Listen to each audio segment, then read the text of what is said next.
बच्चू कडू संदर्भात एक महत्त्वाची बातमी आहे। त्यांनी अतिशय महत्त्वाचं असं विधान केलंय।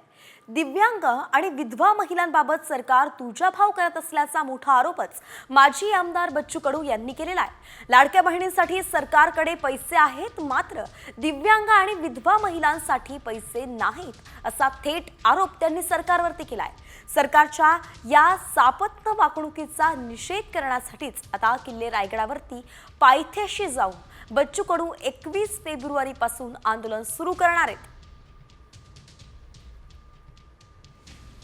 दिव्यांग विधवा महिला यांना गेल्या 6 महिन्यापासून त्यांचं मानधन नाहीये। अजितदादांना म्हटलं होतं का 5 तारखेच्या आज जर मानधन भेटलं नाही तर वित्तीय सचिवाचं वेतन आम्ही रोखणार।